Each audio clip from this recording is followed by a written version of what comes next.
Hello anh em, lại thua nữa, giải tỏa thôi. Đồ ăn ngập tràn trong nước sốt. Đầu tiên là một chuỗi nấm kim châm có thịt bò cuốn, mình rất thích nấm kim châm.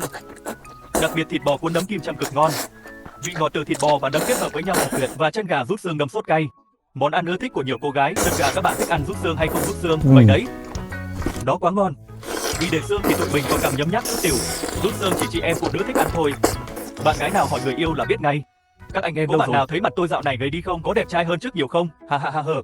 Cánh gà nướng mật ong, cánh gà, ăn phần cánh giữa là ngon nhất. Ăn hết xiên cánh gà nướng này và sau đó đến nấm kim châm. Bữa này chưa xong, mình đã lo bữa mai rồi. Giờ ăn măng tây đã, măng tây thấm đẫm sốt. Mai ăn gì đó thật cay, thêm vị cay nồng quá.